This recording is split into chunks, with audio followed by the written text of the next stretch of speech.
attended by the leading staff of the administration, and the main topic, the development of international interregional cooperation in the Arctic region, which is of strategic importance.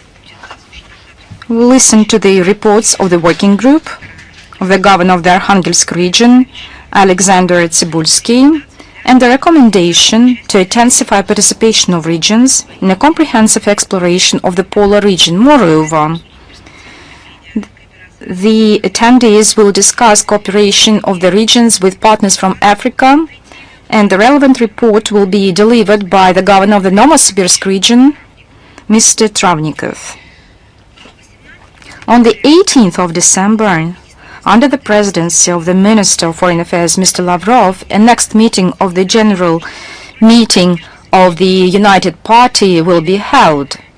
The participants will discuss strengthening of electoral sovereignty of our country and international cooperation on its insurance, as well as counteraction to interference in the electoral process in next 2026. And this event we have already announced. Now I will talk into detail. In Cairo, on the 19th and 20th December, we'll have the second Russia-Africa Partnership Forum. It will become the first event in such a forum in Africa. Heads of foreign ministries are invited, along with representatives of associations, and this meeting will provide additional impetus to the Russian-African partnership and provide and advance its strategic nature. The participants will check their notes on the international agenda, assessing the plan of action of Partnership Africa-Russia for the period 2023 and 2026, adopted at the second Russia-Africa Summit in St. Petersburg in 2023. And the special focus will be dedicated on the development of economic and investment areas, the discussion of the promising areas of further cooperation. On the sidelines, there will be held thematic meetings with the participation of Russian and African partners in order to unleash the potential of trilateral cooperation, Russia, Egypt, Africa, in the economy and education. The ministerial meeting in Cairo, this is a milestone event in the Russia-Africa events of this year and a responsible step in preparation of the third Russia-Africa summit to be scheduled in 2026. Now we'll switch to the international agenda. On the 5th of December, the General Assembly of the United Nations held a resolutions, International Day Against Colonialism, against its forms and manifestations. The draft prepared by a group of friends to defend the UN Charter. 116 countries voted for, 54 abstained, and 2 states were against. The results show that the document was consolidated, supported by the overwhelming majority, but all those who were not courageous enough to search for a solution. So these are mainly former Western metropolises who take the main responsibility for multi-century colonial past of the Latin America, Africa, and Asia. The 14th of December was chosen not by occasion. 65 years ago, with its decisive role of the Soviet Union and declaration providing freedom to colonial people and nation was adopted, and it became a milestone event in liberating the global East, and that led to the emergence of dozens of sovereign states on the map of the world. This document develops the previous resolution of the UN 79/115, eradication of colonialism in all its forms and manifestations. The results of the voting reaffirm the relevance of the further work to eliminate the colonial legacy and modern manifestations, which unfortunately remain a significant impediment on the way to establishing a more just multipolar architecture. This resolution will, of course, underpin the systematic efforts and anti-colonial efforts undertaken by Russia, along with a wide number of like-minded states. The next important step on this path will be thematic debates to be scheduled on the 18th of December at the UN General Assembly. And today, on the website of the Foreign Ministry, a report was released, and maybe someone has already seen it. And this report will be placed on all our resources. And I'm talking about the next report dedicated on the position of Russian compatriots living abroad. This question is focused by the ministry. It is symbolic that this day is aligned with the Human Rights Day, which was celebrated yesterday, an international day. The relevant statement was released on the website of our ministry, and now it will be added up with the full format report. Recently, there is a kind of a positive trend when in some countries there was a decreased number of anti-Russian narratives, but the problem still remains. Because in general, the violation of the rights of our compatriots remaining a pillar stone of the policy of the Western states. As a pretext, the Western states and the collective West suggests as a special military operation to denazify, demilitarize Ukraine. Amid this rhetoric of the so-called aggressive behavior of Russia in the West, the West starts to rearm, increase their military expenses, supporting instigators and extremists who are trying to disrupt the unity of the people of Russia. And that's the main mission of them. It's not a kind of our metaphor. And I just quote them. This is a convincing example of the systematic crisis of human rights institutes, which, addressing discrimination of other ethnic communities, just completely ignore discrimination of the Russian-speaking population. Our compatriots, especially in the closest Russian neighboring countries.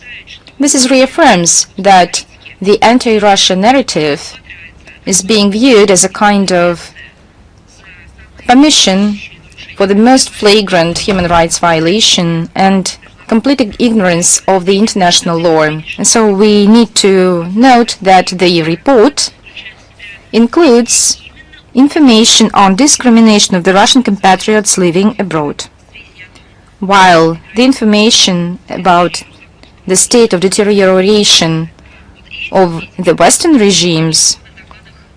So this information is contained in another report prepared by the ministry on manifestations of neo-Nazism, released on our website. And links will be in the text of the briefing. I would like to mention that Russophobic narrative is being showed in Lithuania, Latvia, Estonia, and Ukraine. An unprecedented level of squeezing out of the Russian language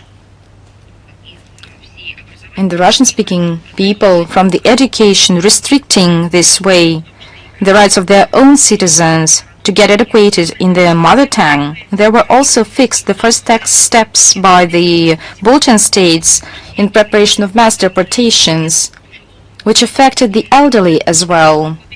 Russophobia is being aggravated in Moldova and Finland.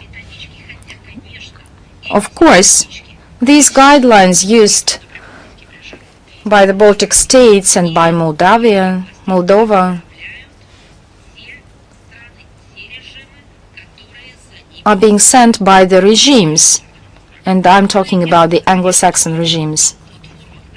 And this is all made through NATO, of course. Russia won't tolerate such large-scale manifestations of intolerance and will counteract. We will trace the situation, fix the discrimination acts against Russians, and seek that the government implemented the international obligations. We hope that this report will advance the elaboration of measures to fight discrimination and help to prevent such negative scenarios in the future. But this negative is not a general term. In fact, these statements are intolerable, flagrant manifestations that shame the humankind of the 21st century. And the topic, which today is of concern of many people, is the detention in Poland of the Russian scientist Alexander Butyagin. And we've already made a comment on this, but I can once again repeat on the request of journalists. I'm talking about the scientist of the St. Petersburg Hermitage, and we believe that the accusations against the Russian citizens and scientists and archaeologists, allegedly, as the accusation says, he is accused of, and I quote, in eliminating the cultural heritage. And I think it's a kind of a pretext by Kiev regime. In fact, he worked in our country, on the territory of our country, Russia. This is highly politicized provocation. It's not a legal case. We will seek liberation of Alexander Butyagin. And this situation once again reaffirms the relevance of our warnings to refuse and to refrain from trips to non-friendly states where our citizens can confront with illegitimate, politically motivated acts by local authorities. And the situation in Ukraine. I will start by saying that yesterday many countries in the West were surprised, and there was a statement by Keir Starmer in the parliament, it was yesterday, where he publicly confirmed the information on the death on the 9th of December of the British military of someone named Hooley. The death of the British citizens and subjects. This is the responsibility of the British government. There is a minor comment. He died in Ukraine. And many people in the UK and in other Western countries wondered, what did he do there? The presence of the British military in Ukraine, there is no secret to anyone. There's no secret to anyone, to all those reasonable people. We've warned about the provocations in 2022, the provocations by the UK government in Ukraine against Russia. But after 2022, we publicly stated that UK was involved in the conflict, directly involved, and in all the events accompanying it, and their complicity on the side of the Kiev regime, but complicity in terrorist acts committed by the Kiev regime and its henchmen. So this information struck many people in the UK. Once again, the presence of the British military in Ukraine should not be a surprise to anyone. And if we hear such surprise outcries, then this will show that Great Britain is undergoing an outrageous propaganda preventing the truth about their compatriots. So, what's interesting here? We've heard on many occasions from officials in London, not to mention the fact that the subjects of the UK, the military in Ukraine, do their service but a kind of a restricted duties, including the protection of the diplomatic corps in Ukraine and employing the Ukrainian army, and nothing else. They did nothing else there. But in the statements by Starmer, it was all got right when the authorities publicly announced about the death of their military during the conflict. And the head of the cabinet said that this military helped Ukraine to fight for freedom. And we need to know the details, and we'll find them out. But London should be honest with what he was doing. And I'm talking about this soldier and military, I'm sorry. Maybe somewhere in the UK started to prepare the public opinion to the military losses in Ukraine, the unprecedented number of losses. Indeed,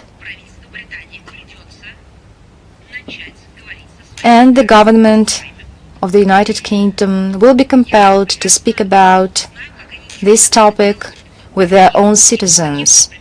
And I know that they hesitate to talk about the crimes, for example, in Afghanistan, committed by the UK. But sometime later, they will have to answer all the requests, including from the law enforcement authorities. What is now being penetrated in the UK media, it's a scenario which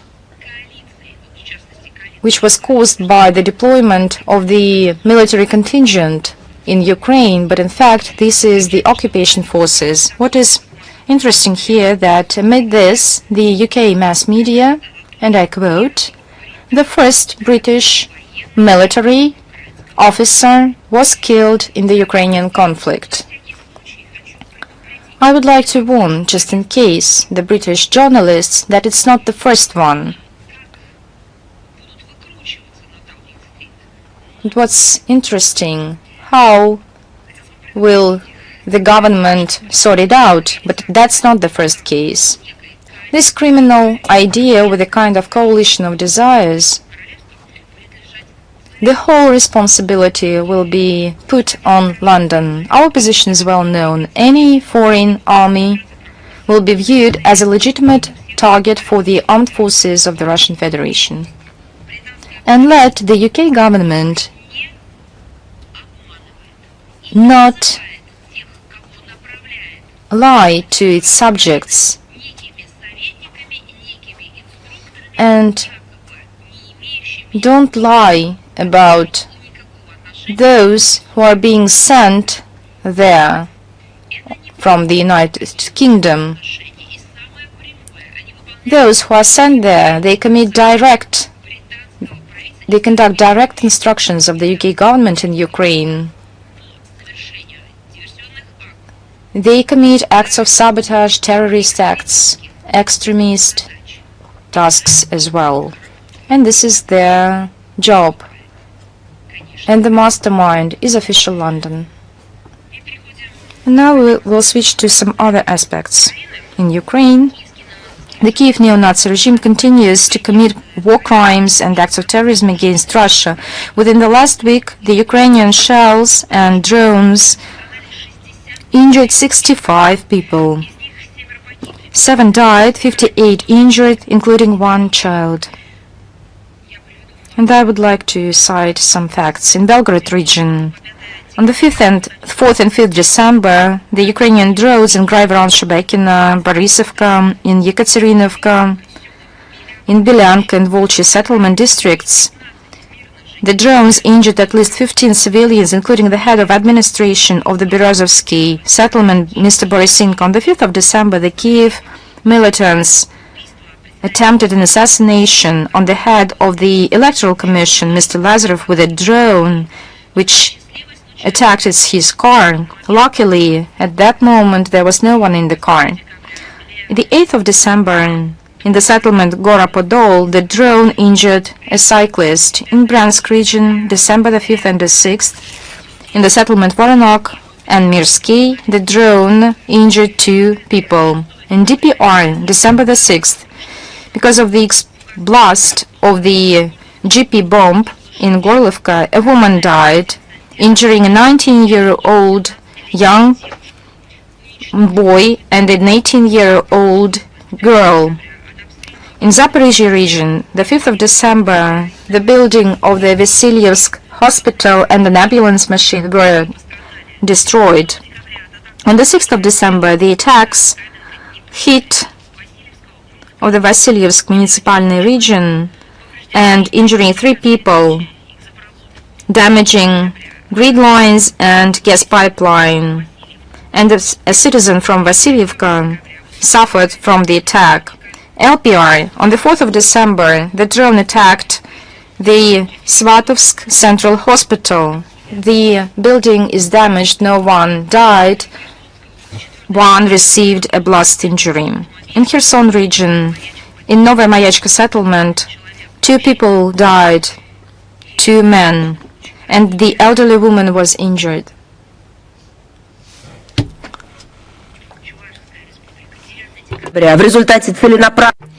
Chuvashia region on December 9th, as a result of a targeted strike by Ukrainian UAV on a residential building in Cheboksar, at least 14 people were injured, including a child. On December 4th, American military correspondent Patrick Lancaster shared with journalists how Russian servicemen rescued his mother-in-law and her husband from the threat of reprisals by Ukrainian armed forces militants during the liberation of Alexeyevka village in the DPR on June 12th, 2024. According to the woman's testimony, foreign mercenaries and Bandera supporters shot at civilians, beat her and burned her house. Earlier in 2014, she had already lost her home in Donetsk as a result of shelling by the armed forces of Ukraine. And of course, all these crimes will be punished. All the criminals will be punished. Russian law enforcement agencies continue to work to bring Ukrainian war criminals to justice. The Prosecutor General's Office of Russia has approved the indictment of 41 representatives of political and military leadership of the Kiev regime in the criminal case on the genocide of the population of the DPR and LPR. Among the accused are Arsen Avakov, Andrei Yermak, Vasily Miluk, Petro Poroshenko, Alexander Syrsky, Alexander Turchinov, Denis Shmygal, Arseniy Yatsenyuk, and others. As a result of punitive operations carried out in Donbass on the orders of these individuals, since 2014, nearly 5,000 civilians have been killed, 18,500 people have been injured, and more than 13,500 people have been wounded. 1,275 of those are minors. Partially or completely, they've destroyed more than 153,000 civil infrastructure facilities, including approximately 138,000 residential buildings, 1,565 educational and 847 medical organizations and institutions, 1,403 social facilities, manufacturing commercial enterprises, at least 11,500 life support and public utility facilities, 505 cultural institutions and sport facilities, 205 religious buildings. The accused have been placed on an international wanted list for war crimes in the Kursk region. Captured Ukrainian armed forces militants Alexander Zherodnoy and Artem Chibisov have been sentenced to long terms of imprisonment, 16 years each. 22 years in prison were given as a sentence to Sebastian Zaykin and Valery Yermenko, who shot 2 civilians in Mariupol in March 2022. And they're doing all of this for someone's money, using someone else's arms in their own hands. On December the 3rd, during a meeting in Brussels of the foreign ministers of NATO countries, Norwegian Foreign Minister Espen Barth Eide announced the allocation, jointly with Germany, Poland, and the Netherlands, of 2 additional aid packages to the Kiev regime, totaling $500 million as part of the alliance's so-called List of Ukraine's Priority Needs initiative. And what's most amusing, just look at the bankruptcy cases in Germany. Isn't that money more needed by the Germans in order to continue to live, to develop and ensure their security and so on? No. This money has been ordered to be given to Bankova, to new bloody corrupted schemes. One will be stolen and the lesser part will be used to continue to kill Ukrainian civilians. Taking into account the two previous tranches totaling $835 million, under this mechanism, Norway has become the leading sponsor of the war. As noted by Polish Minister of Defense Sikorski, the aforementioned $500 million will be used, among other things, to purchase anti-missile systems for Ukraine for American Patriot air defense missile systems. On December 5th, Swedish Minister for International Cooperation and Foreign Trade, Benjamin Duse, announced his ministry plans by 31st of August 2026 to reduce financial aid to Tanzania, Mozambique, Zimbabwe, Liberia, and Bolivia. And for what exactly? Perhaps Sweden is concerned with the issues of their own population. Not at all. I have to take it in quotation marks. This saved up money that was first and foremost promised to the countries that really needed it, because colonialism was rampant there. All that money, that is approximately $170 million, to Bankova.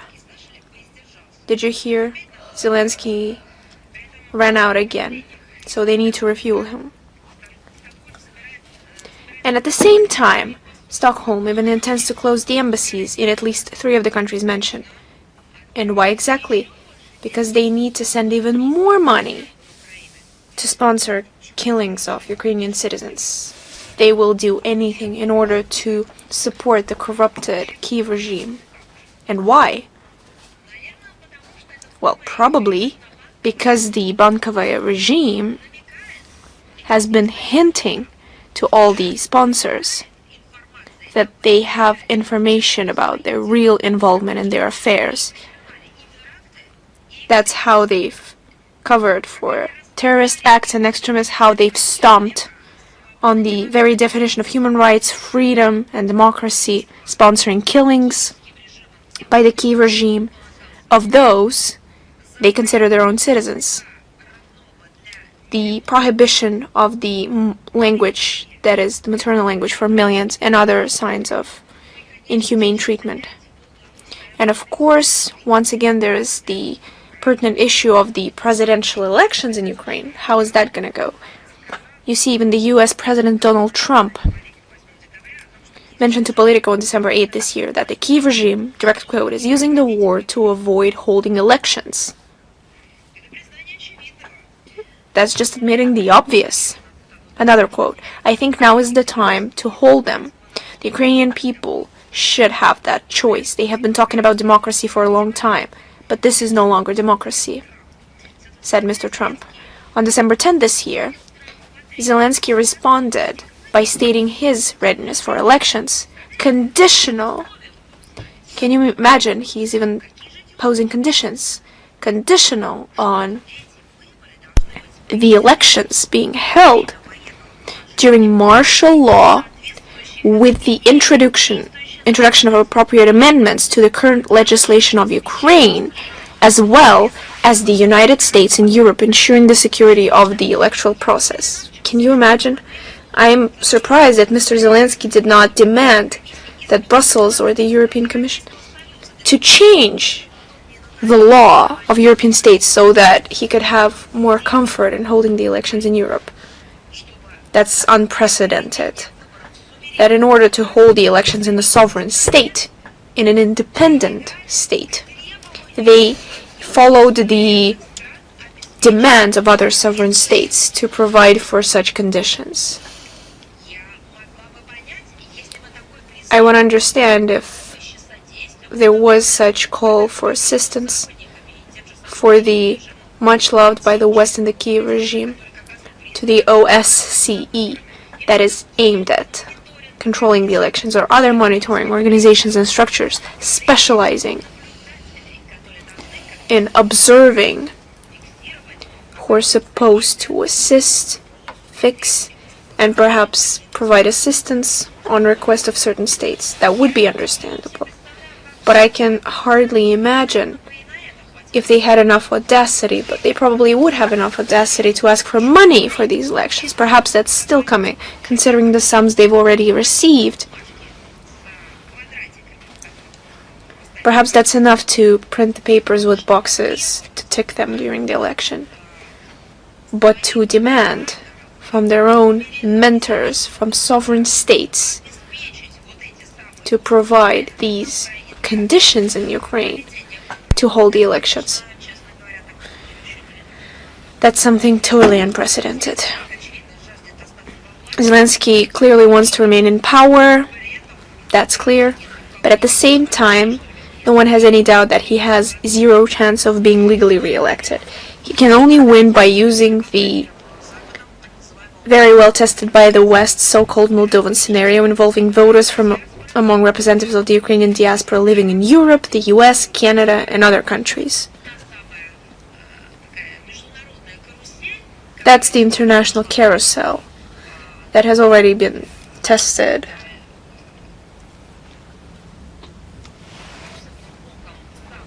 Under the watchful eye of Sandu.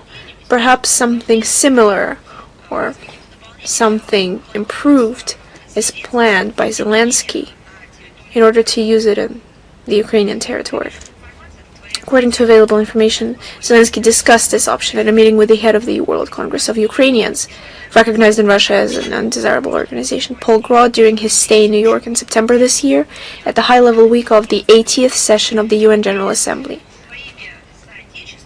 When addressing his compatriots, he presented the task with conducting an audit of ethnic Ukrainians living abroad to assess their loyalty to the Kyiv regime. As a result, proposals should be prepared to strip individuals who criticize Zelensky of their citizenship, and measures should be taken to prevent pro-Russian or opposition-minded compatriots from voting. Is it clear what Zelensky wants from the West? He wants to hold the elections, not as generally understood. He is not interested in elections in Ukraine. He is interested in being re-elected. And in return, the World Congress of Ukrainians was promised increased funding and other kinds of support. I believe if they agree to that, day will come when Zelensky will incorporate it into voting points abroad as well as the inscription points in order to get re-elected and start another mobilization for his population as he likes doing it, trying to kill everyone. At the same time, all this horrible, terrible things happening in Ukraine is no longer ignored. Someone starts speaking timidly, others more bravely. What Western experiments in Ukraine have led to. On December 8th, Luxembourg's Minister of the Interior, Leon Glodden, stated in an interview on the Paper Jam website, that was a direct quote, "I know that over many months, the number of Ukrainian refugees arriving in Luxembourg under temporary protection has been steadily increasing. This phenomenon is characteristic of the whole of Europe. As the conscription age is lowered, more and more young people are fleeing Ukraine. And as a human being," said the Minister of Luxembourg, "I understand them.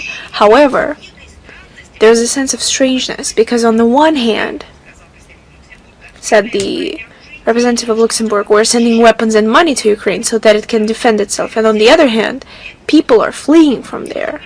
So we have to decide either one or the other.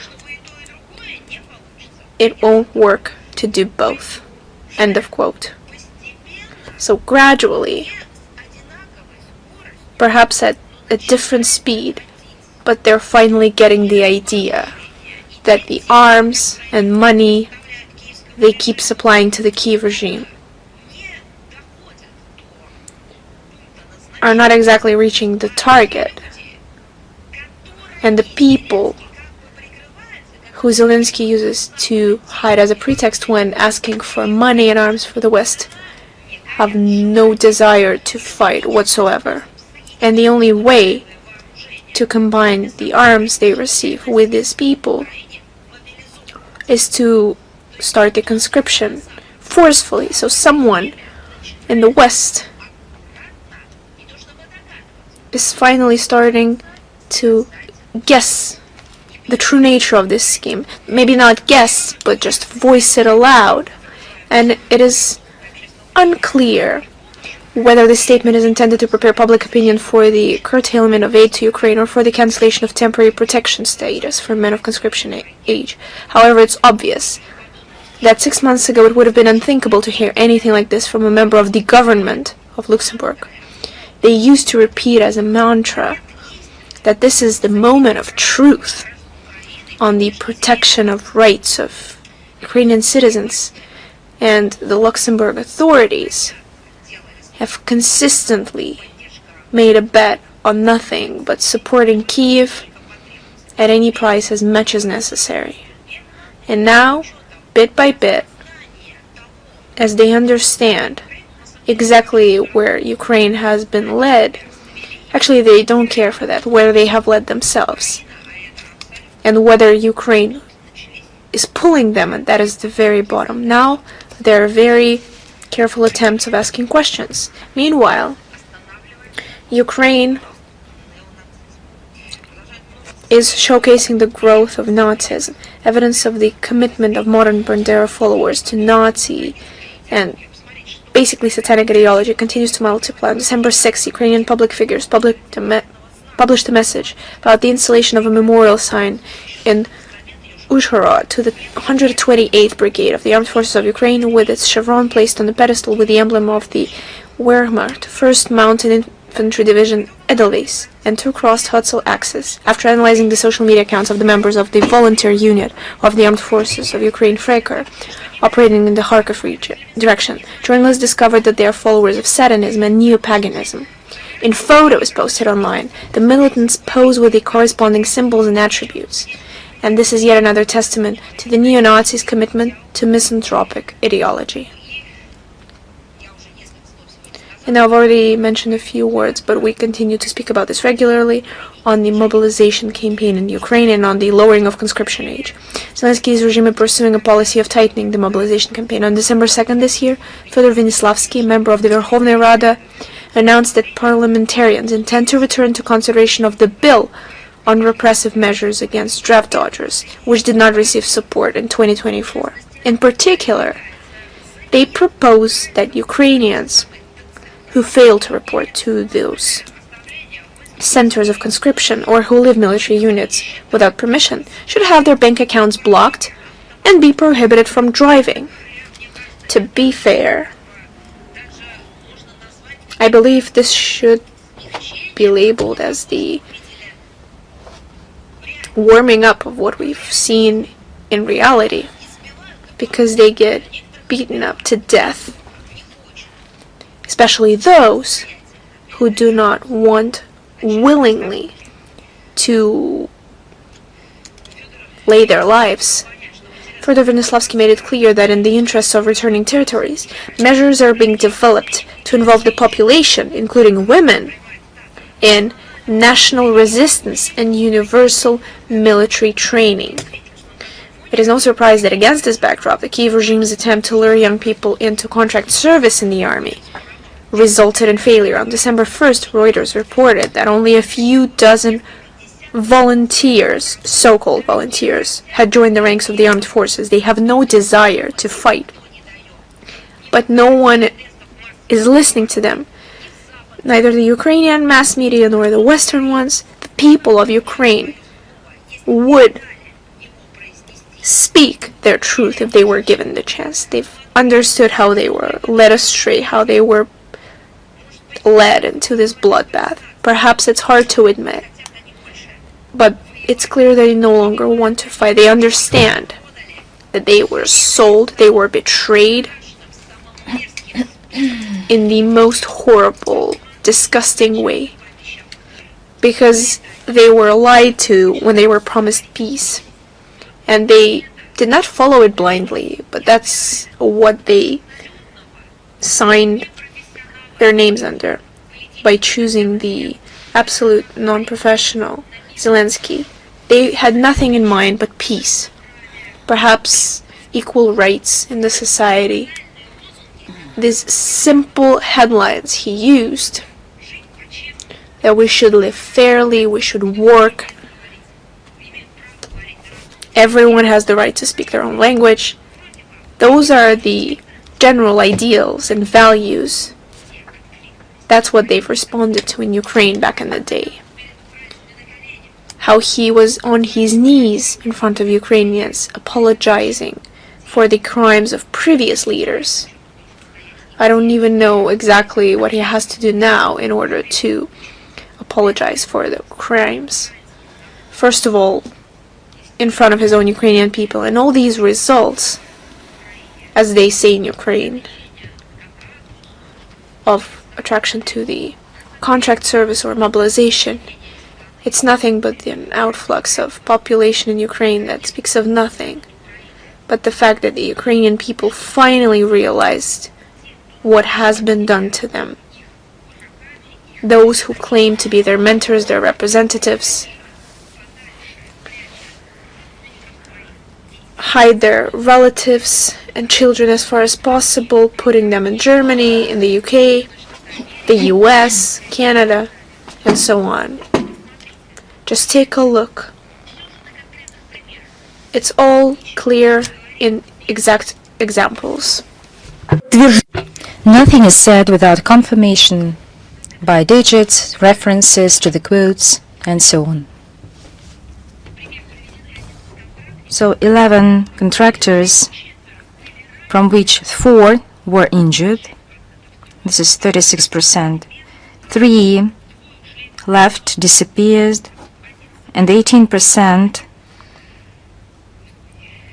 went a wall, and one, I'm sorry, but one person committed a suicide, and this is 9%. Can you imagine that?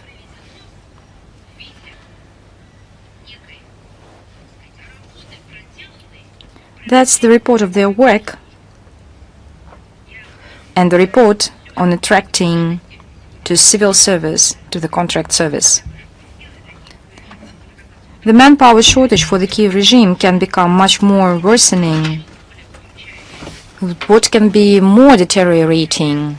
In accordance with the statistic report of the United Nations released on the 5th of December, on October 13th and 14th November, about 130,000 people fled Ukraine.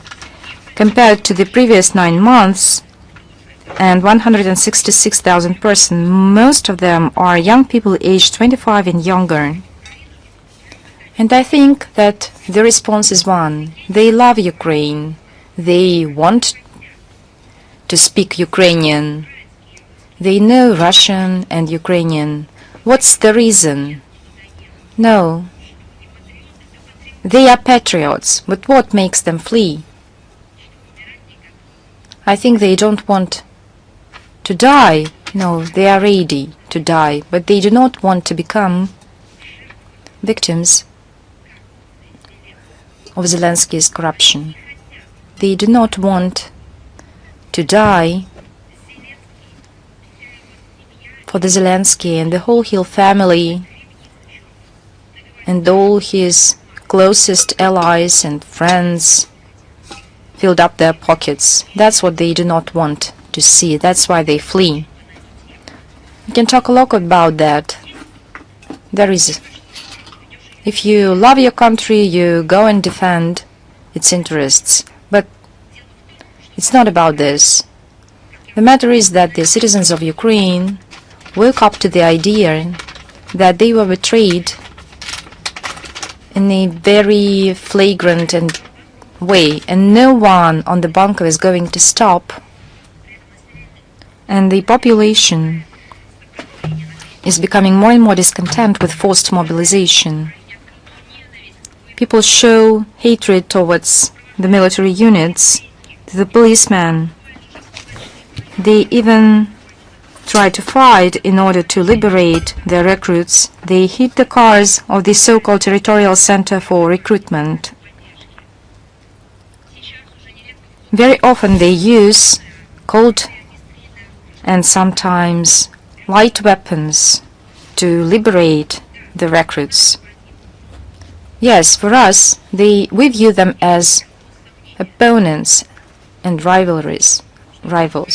And there is no doubt that we will fight for our soldiers and for our people, but we see that the citizens of Ukraine have already made their choice.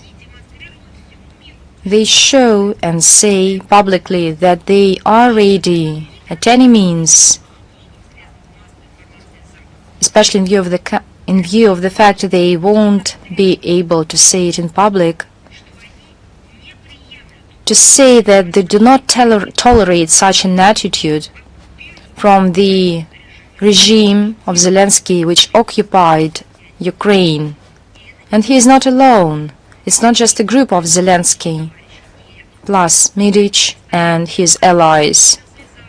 I refer to all those who unleashed coup d'etat and then bloodiest massacre in Ukraine, the political elites of the West, who fill up their pockets at the expense of Ukraine for over several years. But the Zelensky regime doesn't stop. He does it under the guise of the benefit for Ukraine. And how can he prove it? Only eradicating the Russian language in order to consolidate his position in the society. The language terrorism in Ukraine is gaining momentum, targeting the most vulnerable citizens, children. In late November, a teacher from the White Church complained in social media that the kindergarten which her son visited, there was a girl who spoke Russian, and the so-called teacher, and if we can name her a teacher,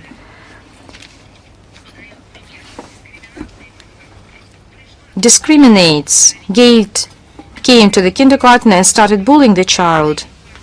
And this case was brought to public, she said that the girl was speaking incorrectly and then asked the teacher to correct the child. And what is more important and scary, that this deed was supported by the ombudsman, the language ombudsman, Yelena Ivanovskaya, saying that the kindergarten, likewise school, this is a space where a child should be brought up as a Ukrainian.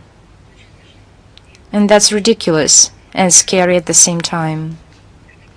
When I was a little girl, I went to the kindergarten in our embassy, the embassy of the Soviet Union, and the kindergarten was international.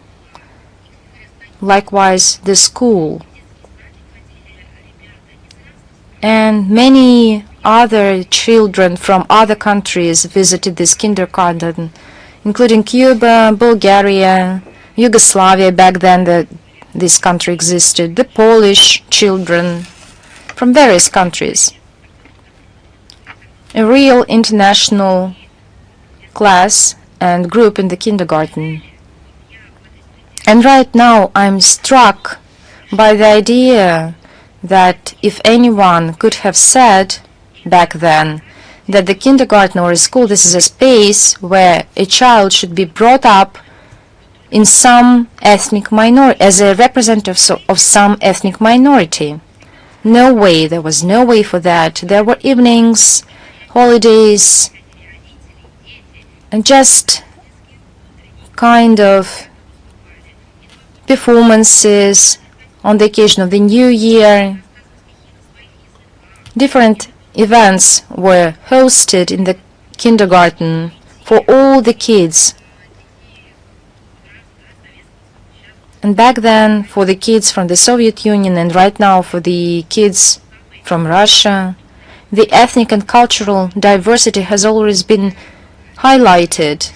There was an opportunity for featuring their cultural identity. And right now in Ukraine, we are seeing that kindergarten and the school are now places to bring up Ukrainians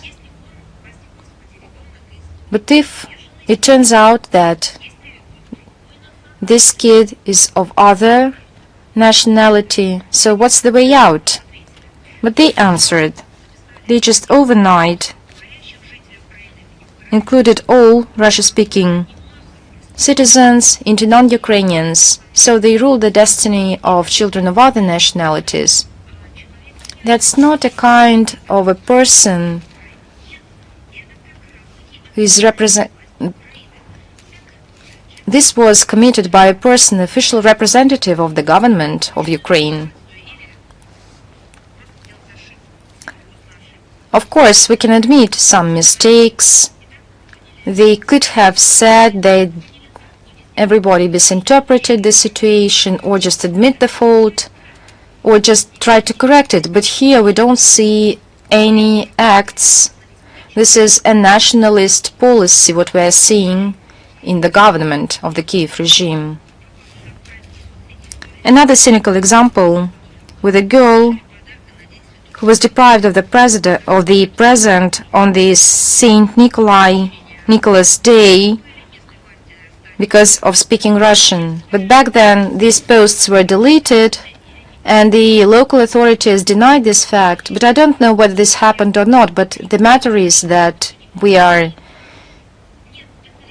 these cases are quite often. There are no specialized programs. No one knows about such cases that would investigate on how many people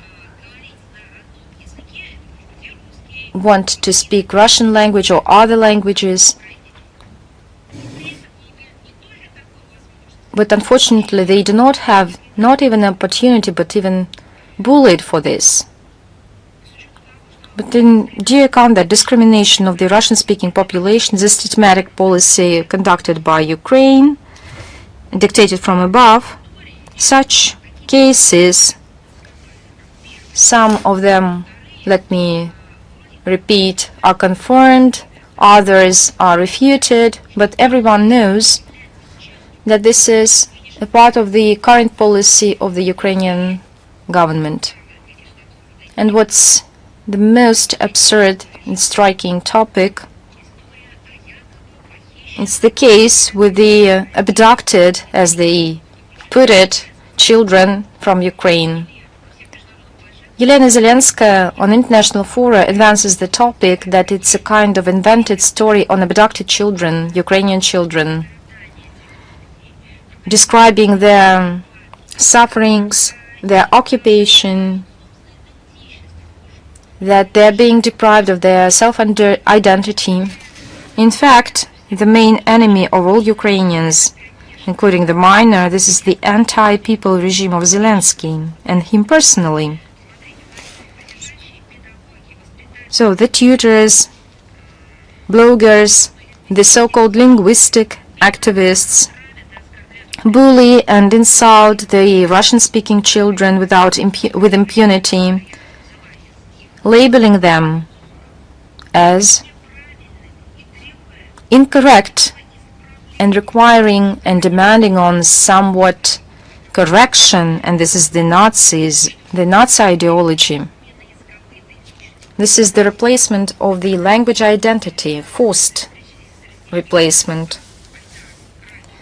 The representatives of the battalions Azov, Aidar, Kraken screw up children, teaching in some summer camps the children to hate the Muscovites and conducting monstrous psychological experiments, making kill pets,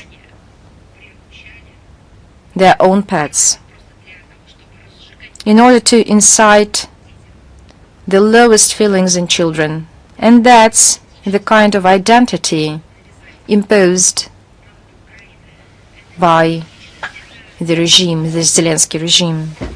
It's not a regime, it's indoctrination. That's what they are doing, but blaming the others. The Bankova tries to conceal their own crimes against children, but the facts are telling, and you cannot hide the truth. Last week there was an outrageous, high-profile case associated with the Yelena Zelensky Foundation, who in spring 2022 organized a kind of humanitarian vacation to Turkey. A group of miners from Dnipropetrovsk And I remember quite well this event. Now journalists received a report of the delegation of the Ukrainian Ombudsman, UNICEF and the Turkish Ombudsman, who in 2024 made a monitoring visit in order to check the living conditions of the evacuated minor, those who were saved. And it all ended up by the following. It turned out that many children which were saved by Madam Zelensky became victims of psychological and sexual harassment. They were deprived, they didn't taken care of, they didn't have a chance to teach, they were filmed in propaganda videos, they were starved and humiliated. And what is striking, that 2 girls came back to Ukraine pregnant. Good summer holidays. Great care of the Kiev regime over the children. Do you think whether anyone was brought to justice for these crimes? One of the teachers became now a teacher of physical culture, and that's it. On December the 10th, it became known that a criminal group was revealed which illegally deported Ukrainian children abroad. 25 minor were already victims, fell victims. 13 of them have been already sent to foreign states. To circumvent the ban for interstate orphanage and custody, they take fake contracts, they faked programs, engaging corruption ties at the high level. And I think Van Zelensky was involved in this case. Without support from the above, this group would have failed. And the only thing I would like to say here, that we have sent many requests to them, calling for providing some numbers about the alleged abducted children.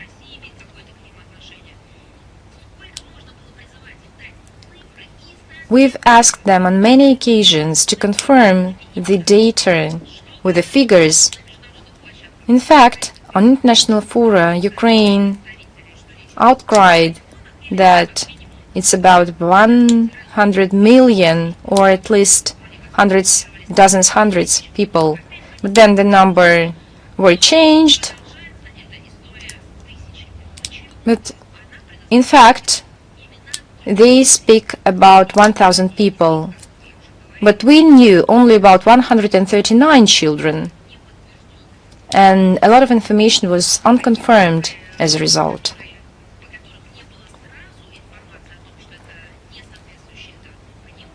And all those whose information is being revealed, this work is going on in order to confirm this.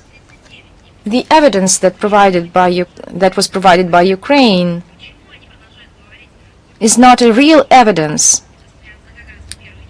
They exacerbate and go into hyperbole, saying that the number was much more. All those children who were sold, abducted, indeed there are thousands of them. And the citizens are aware of this fact. They know these children, the families, and in order to avoid any answers, to avoid answering the question, where are the children, the Kiev regime invents an idea that these abducted children, that they end up in Russia. But in fact, that's not the case. In fact, these children are in the Western Europe, in the neighboring states, the states neighboring to Ukraine, They were deported with the help of Ukrainians. These children are not in Russia. The Bankovaya Street needs these numbers in order to explain its own citizens the destination of all these child abducted, but Russia has nothing to do with these abductions.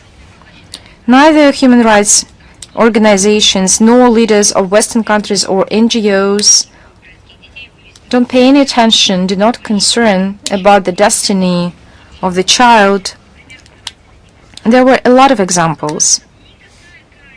No coalition has been established for their return. The International Criminal Court has not issued an arrest warrant for Yelena Zelenskaya and other criminal groups.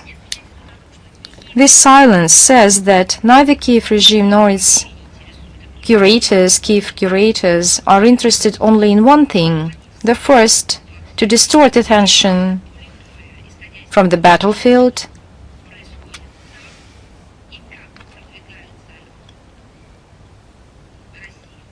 and to hide the real success of Russia. They are seeking to explain to their own citizens the location of the Ukrainian children, bullying and trying to make both citizens fight. The Yelena Zelenskaya Foundation earns money by holding presentations of its projects in Western capitals with the participation of political elite and Hollywood stars, while the children's issue is used on the international stage for anti-Russian propaganda, so it's convenient. They can earn money and explain to everyone everything. And it is in this context that the UN General Assembly resolution Return of Ukrainian Children, adopted on December 3rd this year, which is based on lies and slanders, should be viewed. Those who voted for it are effectively covering up the crimes of the Kiev regime against children. And there were also those who did not have the courage to vote against this libel, although many are well aware of the implausibility of anti-Russian insinuations. Our country has always been committed to ensuring the rights and interests of minors, and we call on sensible states not to be taken in by the lies fabricated according to the patterns of Bucha. And no, it's not a coincidence, not just to fall prey. It's true. Just do not buy the lies. It's the same patterns they used with Bucha, Izum, and other staged events. You have to believe only the facts. And we have nothing to hide. We're open, and we're open when it comes to talking about children. And the responsible for the children's rights, Lvova Belova and her colleagues, work around the clock, always timely responding to any incidents, any information, any data that appears. But Ukraine also continues to glorify traitors that is connected with the diversification. On December 4th, Ukrainian media reported on the decision taken by the Kiev City Council to rename a number of streets as part of a policy of diversification and glorification of traitors to the Ukrainian people. The Kiev-Pechersk Lavra, where a monument, as we already mentioned, to Ivan Mazepa was recently erected, is now located on the street named after him. Formerly, the street was called Lavrskaya Street. Why exactly is the Lavra no longer suitable? Why was Lavrskaya Street no longer suitable for the location of Lavra? Or they will also rename the Lavra to Mazepa as well. That wouldn't be a surprise. Makarenko Street was renamed after the Sheikh Mansour Battalion of the Armed Forces of Ukraine.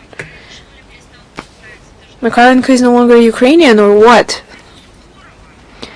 And Suvorov Street was renamed after a Ukrainian nationalist, member of the LUNUPA Lyudmila Foa, Marshal Rokossovsky. Was renamed after the Pavlichka. Another street was renamed after Pavel Pavlichenko, and the Levitan Street was renamed into Lukretska Street because of the Lukrets, like the street of Dunayevsky. of the Tsundurovska Street. I am just wondering, why exactly is Levitan answering for that? For what exactly?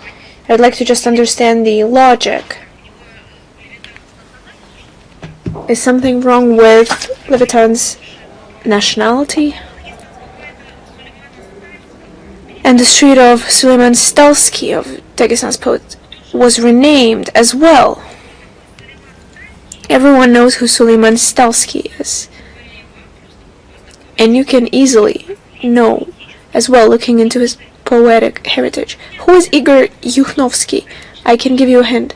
He is a public figure who, during the crumble of the USSR, joined the nationalists and headed the infamous National Memory Institute that is trying to propose Ukrainian globe. And now he's a hero, apparently. It's quite symbolic that Petro Poroshenko's European Solidarity Party office has been registered on Ivan Mazepa Street, and the historical pseudo-heroes and current political figures are completely consistent with each other. All the facts that I've mentioned confirm the relevance of the tasks of denazification and demilitarization of Ukraine and the elimination of threats emanating from its territory. All these goals will definitely be achieved, as has repeatedly been mentioned by the representatives of the Russian Federation. That is not everything. I would like, since we've talked about those who finance this terror, the slowing down of terms of the global growth is usually tied with the tariff offensive started by the US. And I would like to state that according to the International Monetary Fund, the GDP growth did not supersede a few percent. According to it amounted to 3% for 2025, 3.2. And one of the deciding factors is the indecisiveness, which aggravated the situation in the global affairs, are the consequences of the unilateral limitations introduced by the West and restrictive measures towards the Russian economy. Let's see who they stroke first. They stroke international production supply chains. They disbalanced the investments and trade chains. They've aggravated the debt problem and lowered for many countries access to goods, services, finances, technologies.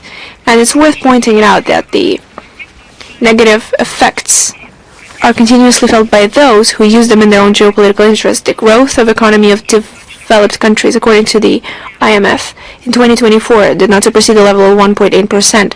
As for 2025, it's 1.6%. Especially difficult situation is the situations of the old world order. Since 2022 to the first half of the year of 2025, the volume of economic losses of the EU after the anti-Russian sanctions is amounting to 1 to 1.6 trillion euros. And the lagging behind of the potentially possible growth keeps growing of countries like Germany, France, Italy, and the Euro Commission states that the main areas of their action continues to stagnate. And we will remind you that even the European Commission has to admit that suspension of energy cooperation with Russia does not allow leading production of Europe to preserve their compatibility. And by refusing Russian energy sources, they refuse to talk about what will lead for them. It led to the growing prices for energy sources and more expenses for the energy import. Last week we've paid attention to this issue. European Union, according to the Eurostat data, since introducing sanctions against Russia, overpaid for the blue oil about 200 billion euros, and according to Russian experts, actually it's 750 billion euros. But let's look even at the figures that they've presented. It's already clear from that alone the dynamic that we're witnessing. In the energy crisis and policy of non-thought-out decarbonization is leading Europe to deindustrialization, along with high prices on energy carriers. They've also missing another eliminations by denouncing mutually beneficial Russian partnership that brought a lot of benefits and chances of long-term development. After the closing of airspace for Russia, their carriers faced lower competitiveness. As for the heightened length of flights in the Asian direction, and the European timber industry that was oriented in the production of the wood industry of Russia, due to the lack of Russian timber, it led to the growth of prices and the lower competitiveness of their products. And for Finland, which was traditionally in close cooperation with companies in this area, by cutting off ties with Russia, a lot of profiled companies went bankrupt. As a result of 2024, GDP lowered by 0.1% and inflation reached 8.4%. And a very important point, that is not about the countries towards which illegitimate, aggressive, destructive policies being implemented. No, those are the countries enforcing this policy towards others. They are the ones showing these results. Can you understand the absurdity of the situation? So all the losses are just the tip of the iceberg for the economic bargaining of Russia. Long-term consequences remain to be not counted or assessed, but to be felt for real. But we also have good news. On December 13th, we celebrate 20 years of the joint declaration of the Developed Comprehensive Partnership of the Russian Federation and ASEAN states. That was signed by our leaders at the first Russian-ASEAN summit in Kuala Lumpur in 2005. This document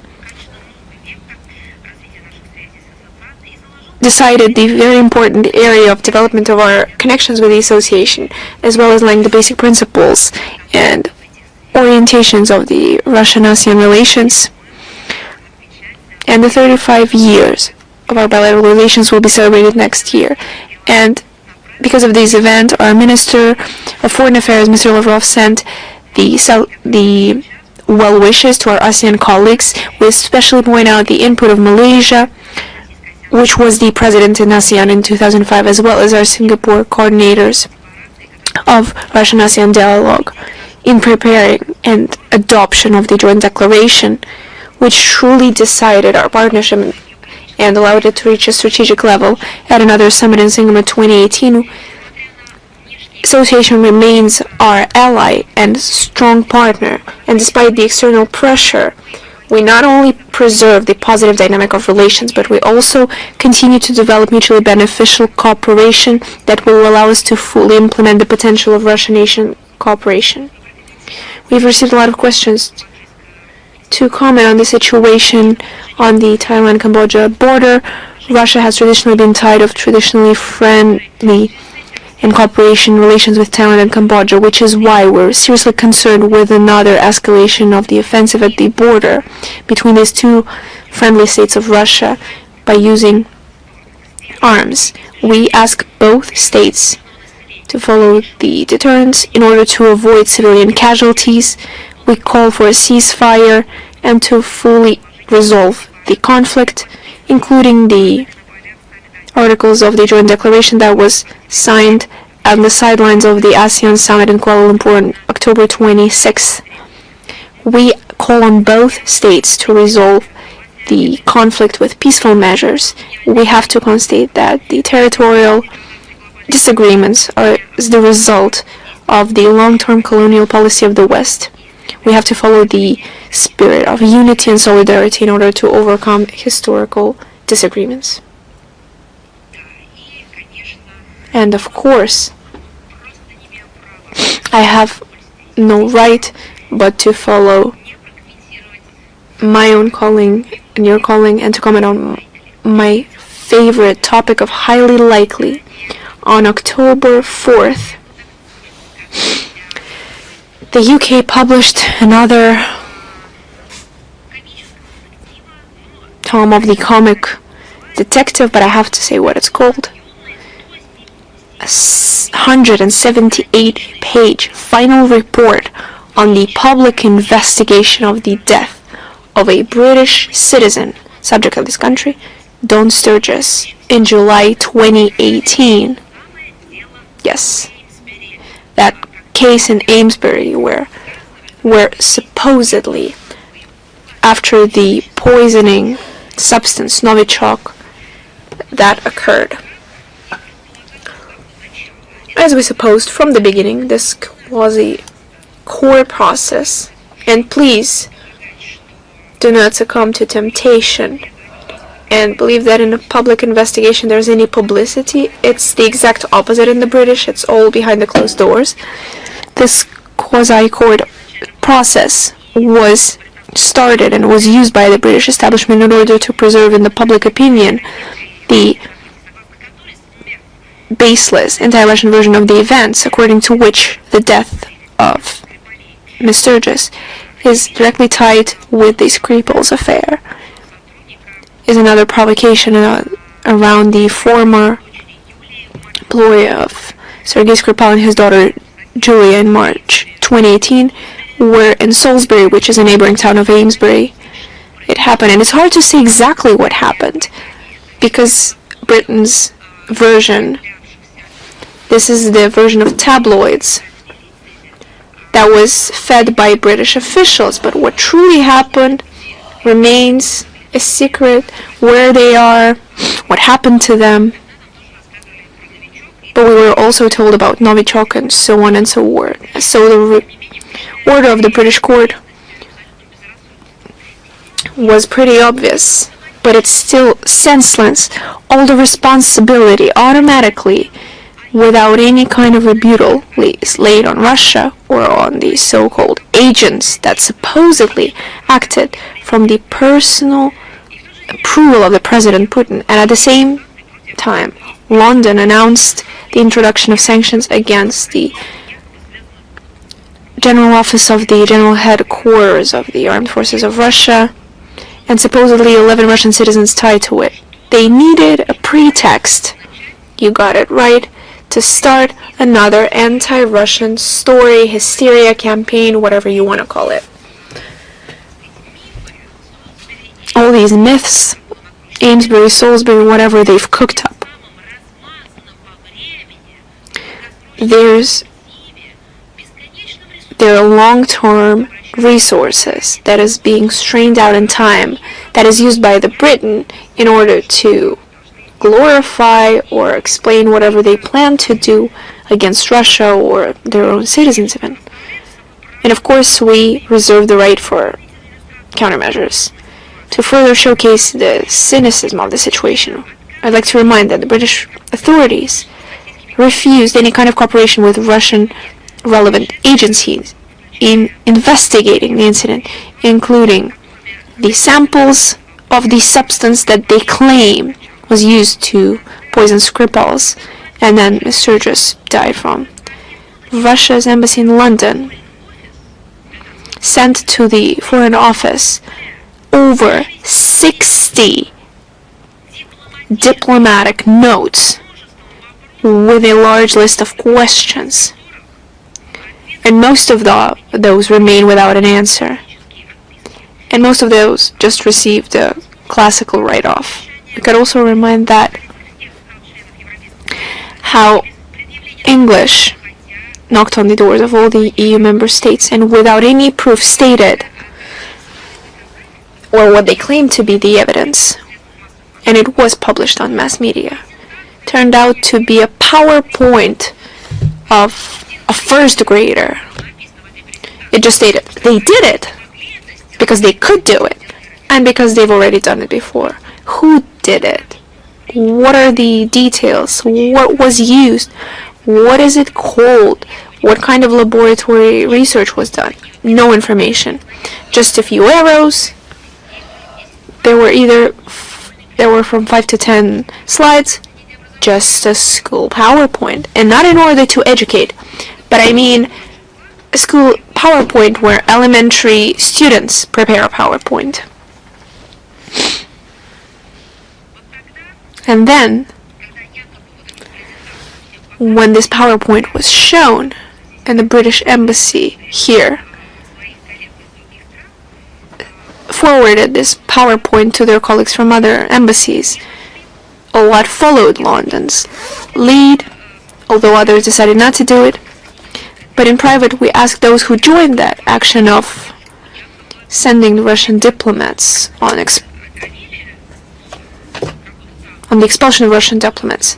So supposedly we've poisoned them. So we decided to find out why the Russian diplomats were sent away. The Nord Stream was blown up, and now serious people in the Western Europe courts are stating that those were Ukrainian diplomats. Why are they not using terms of expulsion for Ukrainian diplomats? So in private, we asked those who joined that act of sending out of Russian diplomats, did they receive any kind other than 10 slides, any substantive evidence, other than public statements of London, as you perfectly remember, in the style of highly likely? Theresa May was in hysteria, and we were answered no. A lot of time passed. We didn't have any information.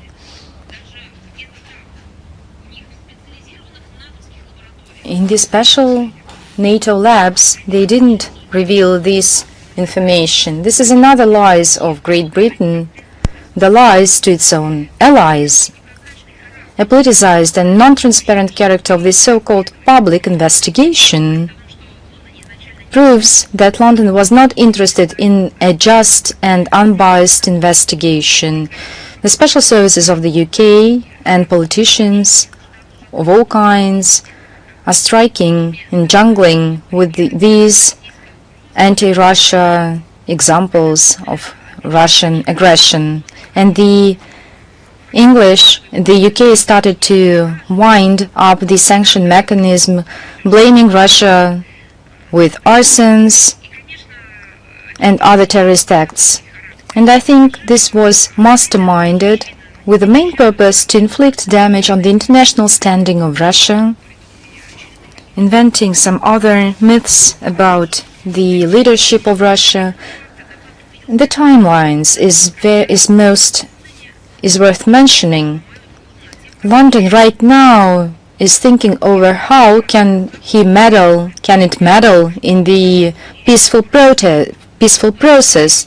What else can be done to discredit Russia's efforts? Right now, the UK is wondering why the government does not support peace processes. And I wonder why the UK doesn't vote for the efforts and support the efforts of the overwhelming majority of the United States.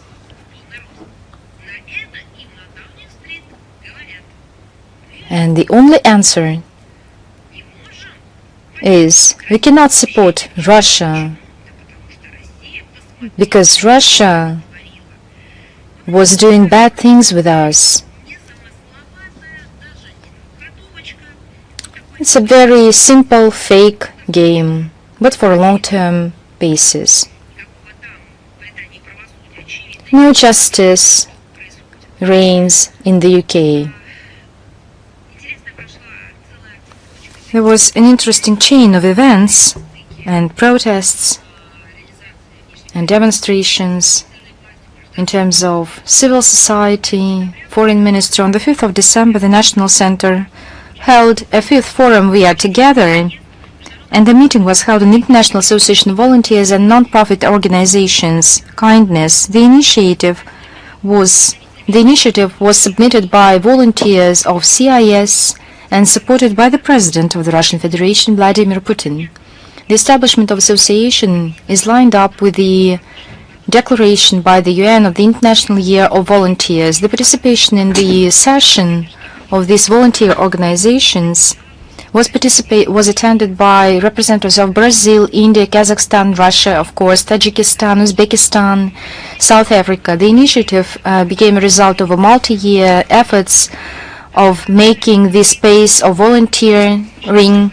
It reflects long-term partnership between non-profit organizations, and the main mission of the association is to strengthen international humanitarian cooperation between public associations and NGOs of other friendly states. This association will make it possible to share experience, hold joint educational workshops, and take decisions that can advance non-profit sector both in each country and in. Пятый год подряд, опять же, к работе ее оргкомитета подключается руководство секретариата совещания по взаимодействию и мерам доверия в Азии. В этом году в состав жюри входил заместитель генсекретаря этой структуры Джан Лин. Она принимала участие в церемонии награждения победителей в номинации «Код милосердия».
Иностранных вузов, профильных зарубежных структур, кафедр действует 50 таких русских центров и 24 кабинета русского мира, а также 48 секций русскоязычной художественной учебно-методической литературы.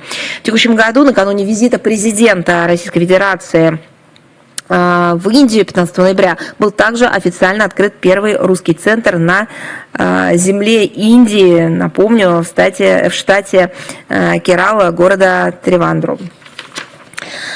И одна историческая тема, дата, которая является чрезвычайно важной и грядет, и хочется привлечь к ней заранее внимание. 13 декабря весь цивилизованный мир будет вспоминать одну из наиболее жестоких и трагических страниц в истории Китая. Массовую резню, которая унесла жизни сотен тысяч мирных жителей китайского города Нанкина. С тех пор эта дата, 13 декабря 1937 года, стала символом бесчеловечности, варварства японского милитаризма. Это чудовищная трагедия, как и преступления нацистских карателей на территории Советского Союза, навсегда останутся в памяти народов как неопровержимое свидетельство цены, которую приходится платить за попустительство той человеконенавистнической идеологии, которая ставит цели нации вне закона и считает их, буквально, что ли, исключительными по сравнению с теми, кого они полагают недочеловеками. Опять же, их прямая цитата. Непровержимая историческая правда о событиях в Нанкине была юридически установлена и закреплена в приговорах Международного военного трибунала для Дальнего Востока. Он действовал с 1946 по 1948 года, и Нанкинского трибунала по военным преступлениям 1947 года. Эти вердикты, равно как и решение Нюрнбергского трибунала, составляют нерушимый фундамент послевоенного мироустройства и современного международного порядка. Любые попытки поставить их под сомнение, реабилитировать нацизм и милитаризм, пересмотреть итоги Второй мировой войны и преуменьшить масштабы совершенных злодеяний являются абсолютно неприемлемыми и подлежат решительному осуждению со стороны всего международного сообщества. Россия как страна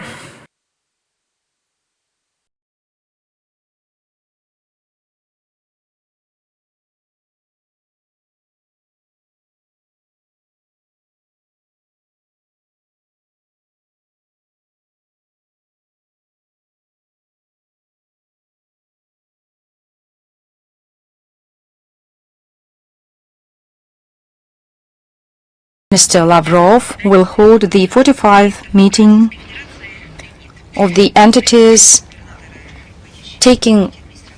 attended by the leading staff of the administration, and the main topic, the development of international interregional cooperation in the Arctic region, which is of strategic importance. We'll listen to the reports of the working group of the governor of the Arkhangelsk region, Alexander Tsibulsky, and the recommendation to intensify participation of regions in a comprehensive exploration of the polar region. Moreover, the attendees will discuss cooperation of the regions with partners